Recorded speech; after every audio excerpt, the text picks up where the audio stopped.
ہم میزبانی کر رہے ہیں، جو باہر سے مہمان آ رہے ہیں پاکستان کے، اگر کسی نے چون سے چڑھا بھی کی، یہ آپ کے احتجاج نہیں ہے، ملک پہ حملے ہیں، تو آپ کا کام ہے حملے کرنا، ہمارا کام ہے حملوں کا جواب دینا. تو جواب دیں گے، بات نہیں کریں گے، آپ سے بیٹھ کے بات نہیں کریں گے. بات یہی ہے جو ابھی ہو رہی ہے، اس کے بعد بات نہیں ہوگی، جواب ہوگا، کیونکہ حملہ کریں گے، حملے کا جواب دینا ہمارا. آپ کا اگر آپ نے پیسے پکڑے ہوئے ہیں حملہ کرنے کے، آپ کا فرض بن چکا ہے حملہ کرنا پاکستان کے اوپر، تو ہمارا فرض بن چکا ہوا ہے، ہمارا فرض ہے کہ ہم نے قسمیں کھائی ہوئی ہیں، پوری جان زندگی دے دی ہوئی ہے اس پاک وردی کو اپنے جسم پہ سجا کے، رات دن محنتیں کر کے، قسمیں کھا کے، خون دے کے. یہ نہیں کہ باتیں نہیں کی، خون بھی دیا. تو ہم اس پاکستان کی حفاظت کے لیے ڈٹے ہوئے ہیں. تو لہذا تھوڑے کہے کو زیادہ سمجھنا. وہ جو باہر کے ملکوں تک ان کا نیٹ ورکنگ پھیلی ہوئی ہے، وہ آج آپ کو محسوس ہو رہا ہوگا کہ ان کی چیخیں پہلے اور طرح کی ہوتی تھی، آج کل ذرا جیسے کتا نہیں وہ بہت زیادہ زور سے بھونکتا، تو جب کوئی اینٹ پتھر مارے تو پھر ٹاؤں ٹاؤں ٹاؤں کر کے وہ بیٹھ جاتا ہے. اس طرح وہ ٹاؤں ٹاؤں ٹاؤں کر رہے ہیں. میڈیا والے ان کے جو جتنے بھی بیٹھے ہوئے ہیں، وہ کیا کہہ رہے ہیں جی، وہ خان کے پاؤں میں پڑ گئے، خان کی خدمت، وہ منتیں کر رہے ہیں کہ بھی احتجاج نہ کرو، یہ نہ کرو، وہ نہ کرو. کرتے رہے جو مرضی بکواس کرتے رہے. خان اس قابل ہے ہی نہیں کہ اس کو بندہ کوئی اتنا بھی کہے کہ یار یہ نہ کرو. تو وہ تو خود جیل میں بیٹھا ہے، خود کہہ رہا ہے کہ مجھے چھوڑ دو. یہ آپ کو کیوں احتجاج کروا رہا ہے؟ سوچا کبھی؟ یوتھ نے کبھی سوچا ہی نہیں. یہ ملک کے لیے احتجاج کروا رہا ہے. وہ میں سے شروع ہوتا ہے، میں پہ ختم ہو جاتا ہے.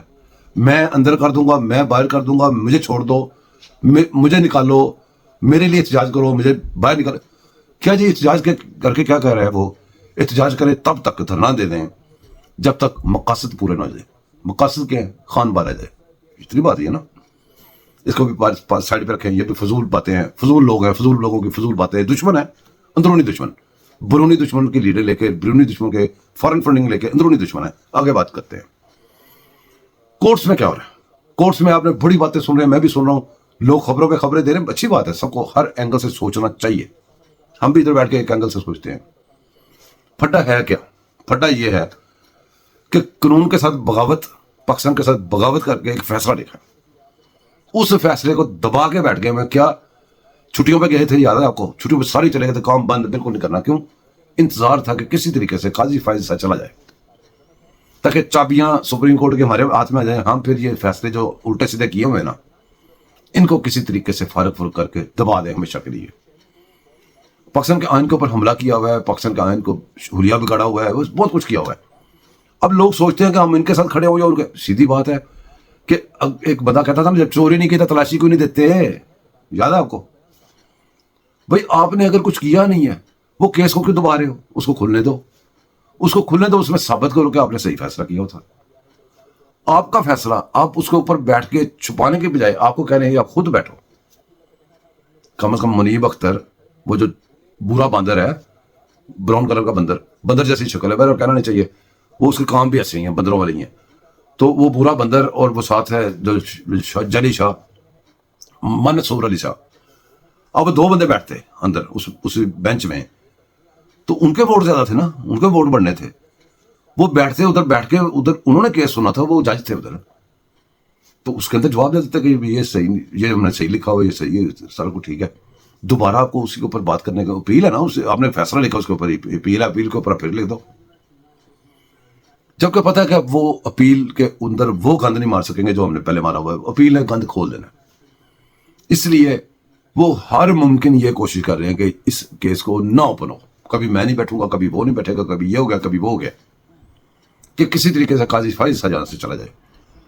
قاضی فائز صاحب کو ہماری پھوپھو کا بچہ نہیں ہے.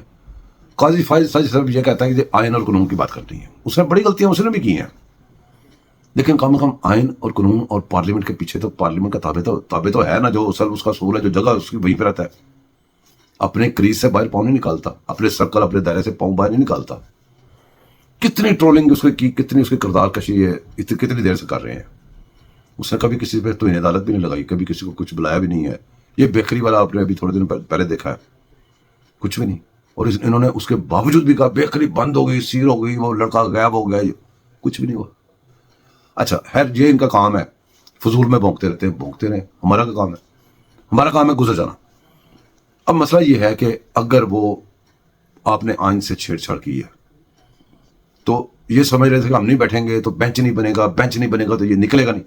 اس نے کہا جناب بینچ تو بنے گا، ہم کسی جب یہ معیشت کا پہیہ، ہر چیز کا پہیہ وہ اس کی وجہ سے رکا ہوا ہے، اس نے کہا چلو بینچ ہم خود ہی بنا لیتے ہیں، بینچ بنا. اب جو بینچ بن گیا وہ سارا کھولے گا قانون، ہر چیز لائے گا سامنے، باہر آپ کے آ جائے گا، جو اس کے اندر آئے گا اور فیصلہ کو لکھے گا نا یار، قاضی فائز صاحب یا جج جو دوسرے بیٹھے ہیں وہ کوئی فیصلے لکھیں گے نا.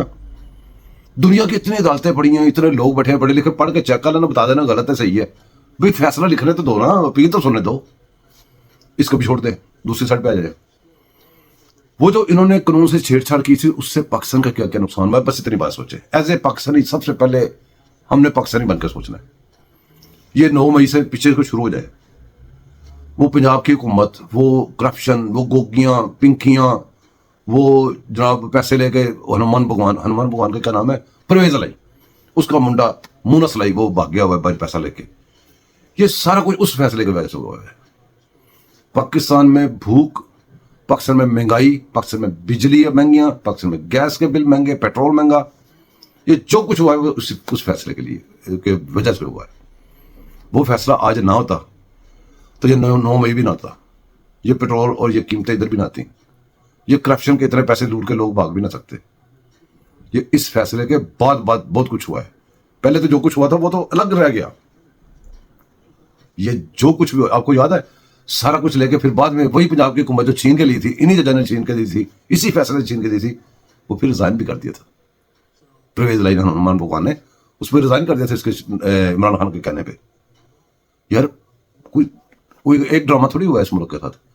پر یہ باتیں چلتی رہیں گی، باتیں اتنی زیادہ ہیں کہ اتنا ٹائم ہی نہیں ہے کہ ادھر ہم ساری باتیں کر سکیں. پر اب ویڈیو پھر لمبی ہو رہی ہے، اجازت دیں. دعا میں یاد رکھیے گا، چینل کو سبسکرائب کیجیے گا، لائک کیجیے گا، شیئر کیجیے گا. اللہ حافظ.